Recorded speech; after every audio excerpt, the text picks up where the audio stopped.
Det hedder Tommy. Hvad siger du? Oh, sorry, in English. Sorry. My name is Tommy. Sorry about that. So I am going to talk a bit about a company called Libratone, which was a company I started back in 2009. I'm going to talk about the journey of the company and some of the key decisions that I think made us a success along the way. And in retrospect, it's always easier to reflect on what went well than what didn't go well. But I think this is going to be the takeaway from the good things. There's a lot of bad things I'm not going to reflect on. So, but we'll see. You can ask afterwards, and you can probably get some of the other stuff. So today I'm the co-founder of a venture fund called By Founders. That's where I spend most of my time now.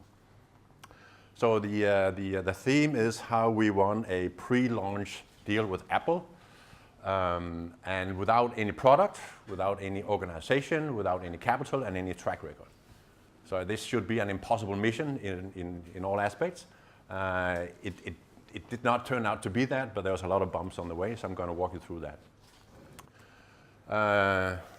You can this off the screen, can you? It's going to stay there? I don't know. Remove the mouse or something? I don't know. Anyway, okay, good. So the company is called Libratone. What did we do?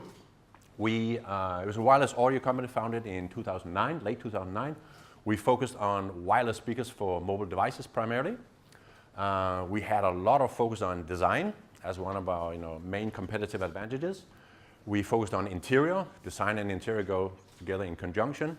And we very much focused on female customers, contrary to what everyone else was doing at the time. We ended up having global presence in Apple Online, in Apple stores. And this is a story about how we came about to do that. So I think there's a well-known Apple fact that design for them is a primary competitive advantage. If you look at any Apple product today, you'll probably see that the tech specs are somewhat up to par, not always. You can always find another company with better tech specs, but it's hard to find a company with the combination of a superior design and some stellar tech specs. And I think that is one of the key learnings we had when we modeled our company around being a partner for Apple, is that the design part of their value prop was very important for us as well. And what do we believe in? We believe in the term, you probably know, make the trend your friend, and even better, make a megatrend your friend. So some of the trends that is rolling through society, in verticals and in industries, how do you make sure that when you create a company that you can actually ride those trends? It's very hard to go against the trend. So if you're on the other end of a megatrend, you're in bad shape. So when you create a company, can be at the starting gate of a megatrend and ride that wave, you're in much better position. So we very much believed in that. So what we did also, we looked for ripple effects that would support our market and position. What is ripple effects? Ripple effects is, again, the megatrend. There's a lot of stuff that when A happens, B happens, and C and D and E happens. So those ripple effects, if you can ride those ripple effects also on the megatrend, you're in a good position. So let's take a look at what the megatrend was in 2010. We have to go 8 years back and look at some of the trends there. So in 2010, there was an iPhone frenzy. You all know the iPhone came out in 2007, and the iTunes usage at the time exploded. So those two things was definitely a trend.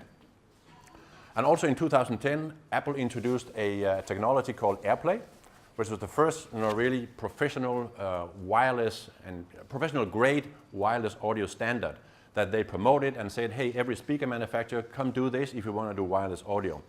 So that's another trend that was there. And there's also an important note here. Apple at the time had the iPod, they had the iPhone, and they had the iPad. And they decided actually 2 years earlier to leave the speaker business.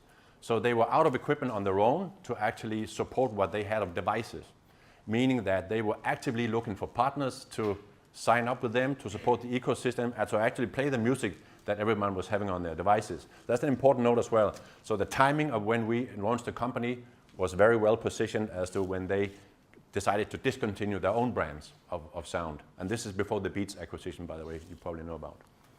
So let's talk about some of the ripple effects that go in conjunction with each other. So iPhone is freed up audio from physical media and enables streaming. So before that, you had LPs, you had CDs. With the iPhone, and iTunes on it, you had a device now that enables streaming. That's the first of these effects. Then wireless audio, the AirPlay standard, freed speakers from a static position, and they became movable design objects. So before that, you had like an amplifier, you had cables, and you typically had speakers in the corners.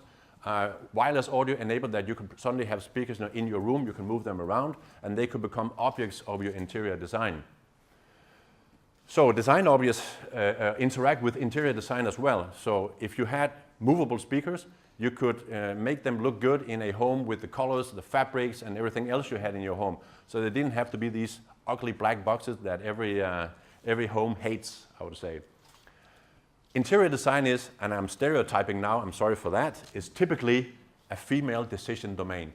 I think more than 80% of all decisions in my home and in most men's home are not made by us. When it comes to interior design, it's made by the beautiful women that we surround us with. That was at least, a thing at the time there. Females, and that's ripple effect again, they don't buy anything in a hi-fi store. At least they didn't at the time. So if you walk into a hi-fi store, they're not treated like human beings. Sorry to say, but that's still somehow the case. So if we wanted to target females, what do? We go to a sales channel, an Apple store, that embraces females as well as male, so at least a unisex value proposition. What does that mean?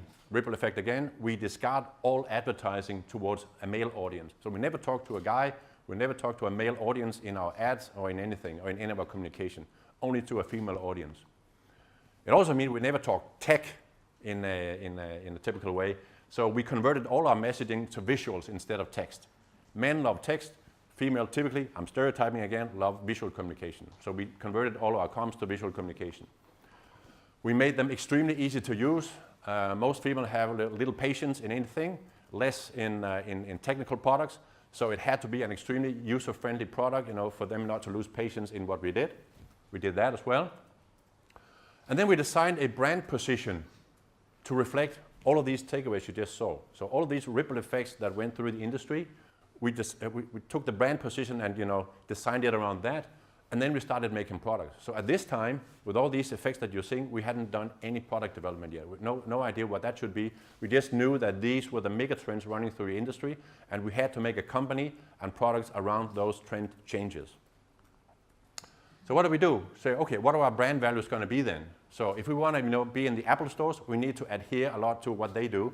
So some of the values you see here adhere closely to what Apple is saying. It's an urban brand, meaning that we cater for urban consumers and their interest areas, which are definitely design, interior, and they're also affluent, which is good for us. We chose to be close to our Scandinavian roots. Design, as you know, is rooted very much in Scandinavian heritage. So we had a lot to build on, a lot of respect around Scandinavian design, so we decided that should be a key value as well. We made the product very friendly, again, very cooperative between the product itself and the user. We said it's going to be a long-lasting product. In 2009, this was just on the back end of the financial crisis, so people didn't have a lot of money to spend. So when they were buying our product, we would make sure that the product was kept alive with software updates, and new fabrics that you could change. So a lot of effort was put into making speakers that actually had a longevity around them. They were long-lasting, and they would be even greater with age. On the contrary, what you saw before the financial crisis was like buy, throw away value proposition. And then we decided to make a very bold brand. We were new, we had a very different value prop, so we had to be bold in our communication. So the position was again opposite as what you saw in the industry. This is where all the other speaker brands were. They were either gadget or tech, a value props, or they were in the traditional hi-fi, Bang & Olufsen, Bowers & Wilkins, and whatever they were called. But that's red ocean at this time. It's all hi-fi, it's all catering to a male space. So we decided we want to stand over here instead, in the blue ocean, trend-setting, design, interior, talking to a different audience. The good thing about that is, we feel that we felt that's a male-dominated space, whereas these are, at least they're female, but at least they're unisex. And again, we position that is going to be the past, and this is going to be the future. We use this a lot towards Apple as well when we talk to them. So what do we do to actually cater for an Apple audience? We set the design DNA very heavily from the start. We had some very characteristic issues of the product. We had a logo tag that was on like a Levi's jeans, very, very colorful fabrics. We had cashmere on the speakers. We had a primary interface. We only had one button on the speaker at all. You don't need more than one button and an app. So that was very uncommon compared to an amplifier with like 30, 40, 50 buttons. Always use a very simple geometric shape of the speaker, and always a white surface. This was the day of black surfaces. You know, every TV, every speaker was black. We decided we only go white. We had like 1,000 requests to do blacks as well. We always reject them, always go white. These are the products that we made. Two of them were actually, you know, we presented this speaker and that one you see over here without having any product. So this is purely renderings. This is what we brought to Apple, saying, hey, we'd like to do this at some point. So it's going to look like this. This is going to be the positioning of the speakers. So these are not really real products at this time. It's only renderings. And then we had, as I said, a very bold positioning. We went to, you know, probably Danmarks Hi-Fi Club or Danmarks Hi-Fi Club at the time. So we tried to put our brochures in their store, and they flat out rejected it because it was sort of smack in the face of all the male audience they had, which was kind of the meaning. But they flat out rejected to ever, you know, put it in the stores. They did it 3 years later, but that was kind of when we got successful. So this was very, I think, very bold positioning at the time. So speaking of the Apple entry, so in parallel with all of this you just saw before, we look for entries into Apple. If you want to go to a corporate, you cannot just knock the door or call the reception and say, I'd like to talk to a Mr. and Mrs. whatever. You're not going to get in. You have to have a warm intro. And we found that through an ambassador from a venture fund that we met, a guy who just left Apple, was well connected, and we used him kind of like Trojan horse to maneuver into Apple and get the right contacts and do the warm intros that we needed to get into to Apple. I think there's an important observation around you know, large companies, Apple, Google, whoever it is. They're actually normally quite willing to partner with startups if it supports the ecosystem that they're growing. So Apple, again, you know, they did not have any speakers, did not have any audio, but they had other stuff that was part of the ecosystem.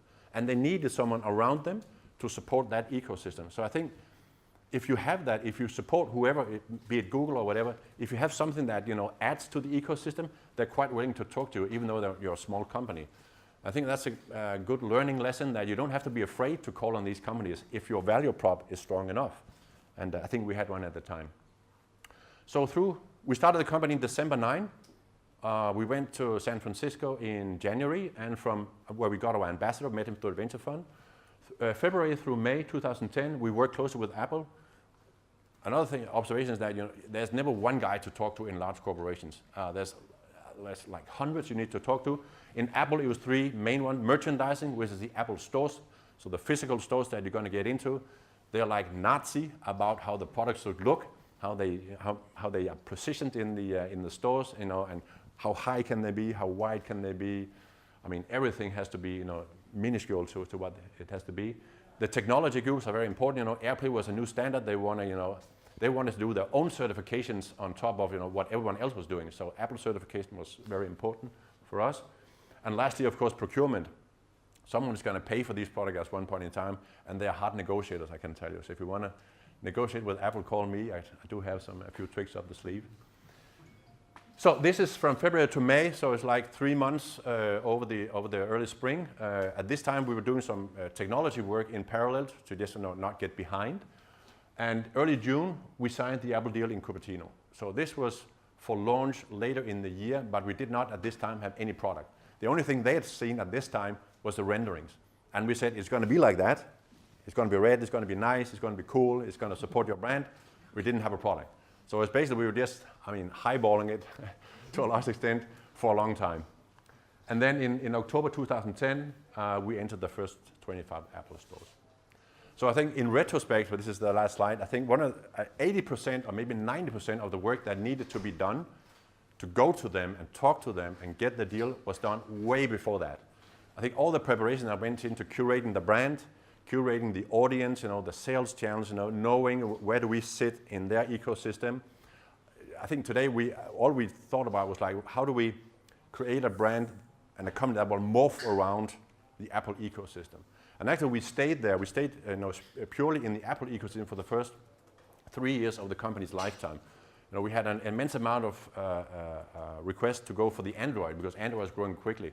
And we just said, no, there's a lot of customers within the Apple ecosystem. Let's just stay there and, you know, proliferate that. And then, you know, in 3 years' time, we can talk to all the other guys. So the company at this time was just purely centered around Apple. I think that was success faster as well. So that's the story. Thank you.